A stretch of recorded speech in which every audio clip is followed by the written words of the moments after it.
Hey everyone, welcome to the Dr. Jeff Show. This show's available on Apple, Google, Spotify, Edify, Liftable, and wherever you get your podcast. Please review the show and tell your friends about it. This is the show where I interview major thought leaders from many fields of influence to show how our worldview changes everything. My guest today, I interviewed at the National Religious Broadcasters Conference. He received the Edward R. Murrow Award and the Associated Press Mark Twain Award for Storytelling. He worked at Fox News Channel for 15 years, and now he hosts a 3-hour daily talk show, fittingly named the ToddCast. As we were able to catch up, we had a fascinating conversation, and I want you to welcome Todd Starnes to the show. Todd Starnes, welcome to the Dr. Jeff Show. Oh, it's great to be here. You guys have quite the setup. Very nice. It's really fun. We're at the National Religious Broadcasters. Yeah. Usually we're in a very quiet studio in Colorado and somebody is calling in and we're doing it by video. But here we are live with crazy sounds. I hear the beeping. Somebody's backing up a truck over here. People standing around. And a huge crowd. We had to plow through the crowd to get here. And I'm like, oh my gosh, it's like, Amy Grant or Kirk Cameron here, but you're the celebrity here. So Those are great people, and I can't wait to meet them. I have one question, though. All right, what is the deal with the plant here? So is this like eucalyptus? You have to have a succulent in the shot. Is that what it is? That's the rule for this show. Okay, Either I that feel or weird a now, candle.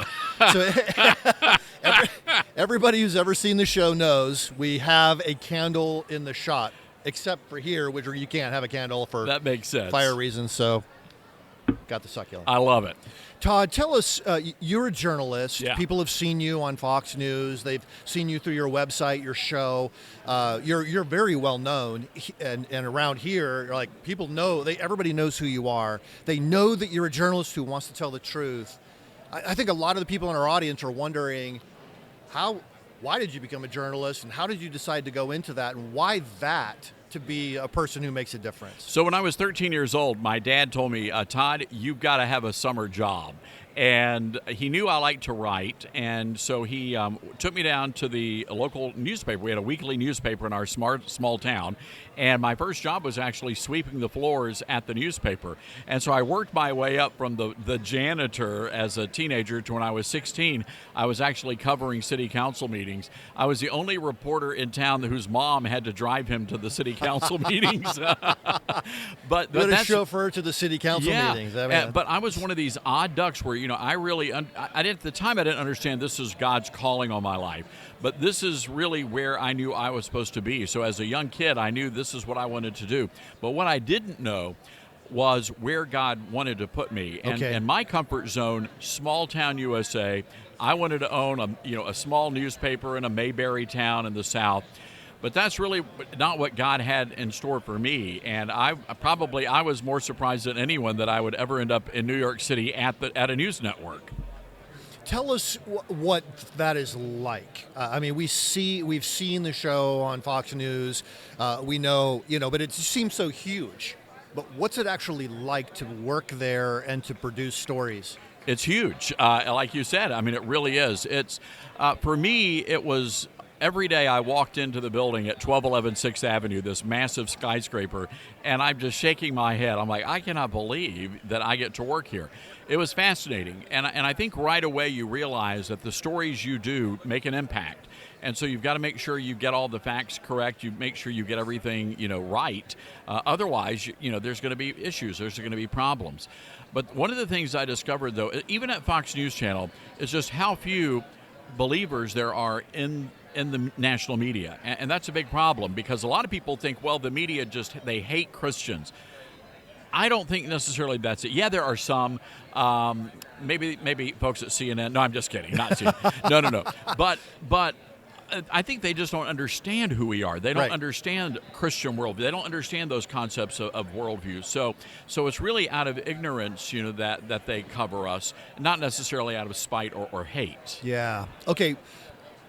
I wasn't going to ask this question, but how do we change that perception? If when I walk in the Fox News building, I have to check with security. It's not like I get to walk in and say, "Hey, you're misrepresenting what I believe." Yeah. What do everyday people do? Well, we can support, first of all, we've got to, if we're going to change the culture of the newsrooms, that's got to start at home. And so I think we have to raise up a generation of young Christians who are passionate about journalism and doing journalism the way it used to be done. It means supporting Christian universities that are churning out good, solid journalists and have good, strong journalism and broadcasting programs. So we've really got to get back to the fundamentals. It's not something we're going to change overnight. This is something that's going to take a long time. But the biggest issue in our culture is this idea of the truth. We no longer live in a society where truth is absolute. Right. And so everybody has their own version of the truth, as Oprah said so famously many years ago. But the problem is, and I wrote a book about this, what happens when your truth conflicts with my truth? Whose truth takes precedent? Well, now we know the answer. No one's does, and you have chaos in the culture. Yeah. I think a lot of people see that. We talk about fake news. We talk about the mainstream media bias and so forth. Is all of that real? And if so, how do we discern? Well, it is real. And so I own my own media company now, and we're very clear. This is who we are, and this is where we're approaching the stories from. Mm-hmm. And that's important for us. We are one of the few conservative websites in America that actually has an approval rating from the secular fact checkers. And the reason why is, we're conservative. Yes, we approach things from a Christian worldview perspective, but we do good journalism. And that's important to us. And it means making some adjustments here and there to accommodate their rules and regulations. But I want people to know, and especially pastors, they're going to be sharing my information from the pulpit. I want to make sure they're getting the information that's factual and accurate. Yeah. Todd, give us a little insight in how you do that, because I think the tools you use as a journalist might be tools our students can use when they're in the classroom or in the workplace and so forth. So let's take an issue, say, in the news, Russia has invaded Ukraine. Yes. Okay. You process that from a biblical worldview. What does that even look like? How do you get started? So for us, everybody seems to be focused on Ukraine, and yes, there are so many Christians in that country, but there are a lot of Christians in Russia as well. Okay. So I think from our coverage, and this has been a big issue, is getting information that's actually accurate. Mm-hmm. In the first 5 or 6 days, we were getting these incredibly inspiring stories, courageous stories, bravery, and most of those stories turned out not to be true. The ghost of Kiev, the Ukrainian fighter who was blowing up air, it wasn't true. The beauty queen who was wearing stiletto heels and holding an AR-15 mowing down the Russians, not true. So for us, it's important for the journalists here in America to understand, the Ukrainians are churning out propaganda, which they should be. If I was a Ukrainian, I'd be doing the same thing. But we have a responsibility back in this country to make sure that we're not going to be stumbling our way into World War III based on inaccurate information. And that's important. Yeah. Okay, so, but give us the process. Is there a step, when you approach an issue, say, okay, I want to look at this from a biblical worldview, step 1, step 2, step 3, do you have something like that? So for us, everything is based on knowing the truth. So we have an arbiter, we have a benchmark for what the truth is. And so everything we cover, and again, we're sort of in a weird world because yes, we're Christian, but we're also journalists as well. And so, and I'm an opinion guy, so they pay me for my opinion. That's what I do. So sometimes I have to get a little, it gets a little crazy. And that's a difficult thing. Sometimes I do a good job of that. Some days I don't. My preacher normally lets me know when I, or the ladies on the Wisdom Night Prayer Circle. Right.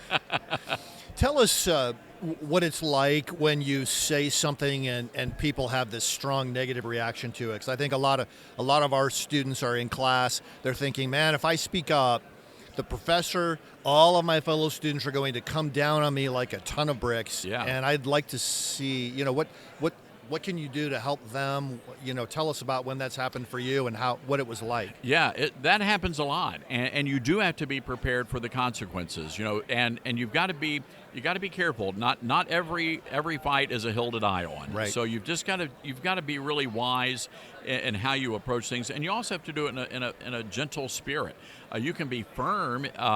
What was it? Adrian Rogers, one of my favorite preachers, said we are to be civil lambs but not silent lambs. Got it. And so many times, and especially out of this weird political cycle we're still kind of in the middle of, where Christians have really been bullied into silence by fellow Christians. And I think we have to be careful about that. Just because you support a particular candidate doesn't necessarily mean you're supporting the candidate's behavior, but maybe his policies. So I think we all have to step back and realize, hey, we can't be fighting each other and beating everybody up. And the Christian church has a black eye right now, I do believe. Is there a water cooler at Fox News where people stand around off camera and actually talk about things? No, that's the weird thing. So everybody is sort of in their own world. So you really do, unless you're on a show with somebody, you really never get to see them. You're either in your office or you're out in the field somewhere. And the dirty little secret about Fox is that maybe 2% of the people there are actually conservative. But when you're talking about evangelical Christians, folks like you and me, maybe 0.1%. So a very small demographic there at Fox. Yeah. And that's the way it is across the board, really. So there is a really big need for Christians to find out these good journalism programs that exist at Christian universities, attend them, support them financially, and move in. Is it even possible for people from those situations to get into a place like Fox News, and how would they do it? Well, absolutely. As a matter of fact, Shannon Bream is one of the top anchors at Fox News. She is a graduate of Liberty University. I went to a school called Lee University, which is a Church of God school. In Tennessee. I'm a Baptist, but went to a Church of God. I'm a Baptist-costal, so I don't speak in tongues, but I can jump a pew. So that's a joke. It is a joke. Don't send email. But Lindsay Keith, who is a news anchor on Newsmax, she's a recent Liberty University graduate. And on my national show, we actually have a couple of Liberty students as well. So it's absolutely possible. And the best part about it, I love sitting around watching all of my colleagues who went to Harvard and Yale. They're up to the wazoo. Are we allowed to say wazoo? I don't know. All right. I guess we are now. They're up to their wazoo in debt. And I got the same education, ended up at the same place they did for a fraction of the cost. Yeah, that's right. So, well, in a place like Lee University, I taught at Bryan College for many years, just across the river from there. So, but yes, for a fraction of the cost, you can get a biblical education, and then you still have the opportunities. So people would start with an internship. Is that how that works? That's huge. And one of the things that students, and this was hard for me to understand, that networking is a very big part of it. So you can have all the talent in the world, but if you don't know how to network with people, if you don't know how to make those connections, that's going to be tough. But also teamwork and learning to work together as a team. It's really not about yourself. You've got to build others up. And most importantly, and I've learned this in my career, is that you're going to make mistakes. Here's the problem. If you're in journalism, you work at McDonald's and you make a mistake on a Big Mac, nobody's going to know. You make a mistake as a journalist, the entire country knows about it. Yeah. So my recommendation to young people, always own up to your mistakes. Take personal responsibility. Be the one to fall on that sword. And you're going to build respect and trust in your newsroom. But you're also, you're going to learn from those mistakes, and I think people respect that. I'm so encouraged by this because I think, when I was in college, Todd, nobody ever told me that I could do an internship in Washington, D.C. until I had some friends come back and say, oh, we just did an internship in Washington, D.C. And I thought, you can do that? I didn't know you could do that. But there are opportunities out there in media organizations, on Capitol Hill, with other organizations that work in Washington, D.C., where you can actually go there and get these experiences and build your resume and build that network, most importantly, as you were mentioning. One of my favorite stories, there is a fellow who graduated from California Baptist University, and he applied for a journalism internship at Fox News Channel, and I recommended him. And it turned out he was also, on his resume, he listed that he was real big into IT and computers and all this kind of stuff.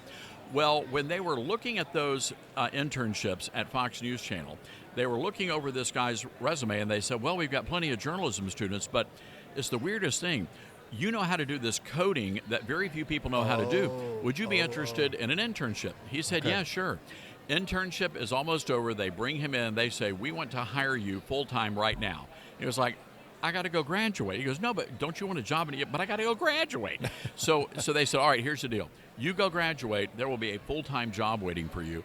He came back, worked at Fox News, ended up running the the digital division at the Blaze for Glenn Yeah. Beck, Yeah. and now is at Vogue magazine. And this this Christian computer nerd is hanging out with fashion models in New York City. Praise the Lord.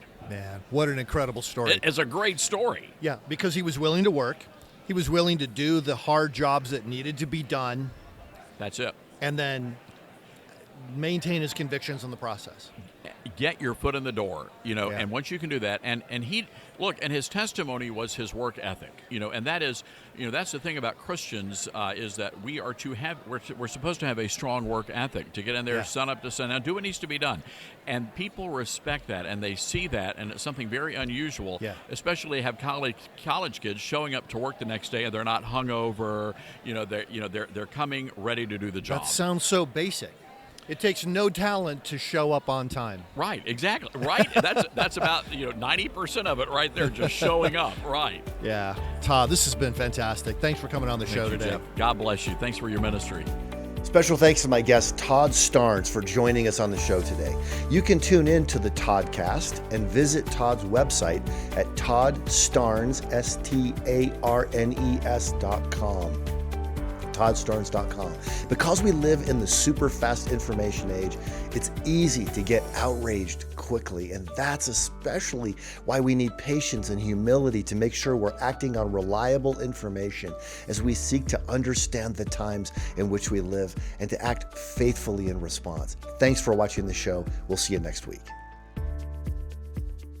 Hey everyone, I hope you enjoyed this episode of the Dr. Jeff Show. It's a podcast from Summit Ministries, summit.org. Summit is a nonprofit ministry that exists to equip and support the rising generation to embrace God's truth and champion a biblical worldview. For nearly 60 years, Summit Ministries has been training students and those who work with students to develop, deepen, and defend a biblical worldview through life-changing conferences, thoughtful church, homeschool and Christian school curriculum books, free online resources, and more. If you want to live out a biblical worldview in today's world, and you desire to instill a lifelong faith in the rising generation, visit summit.org/The Dr. Jeff Show for more information. Listeners, I want you to know that our podcast is on Edify, which is a truly powerful app that brings together thousands of the best Christian podcasts in one place for your listening enjoyment. You can download it at Edify, EDIFI.app. Be sure to share the show if you have enjoyed listening to it. And leave a review, if you would, on the site where you download the show. That helps more people know about the Dr. Jeff Show. And I'll look forward to seeing you next week.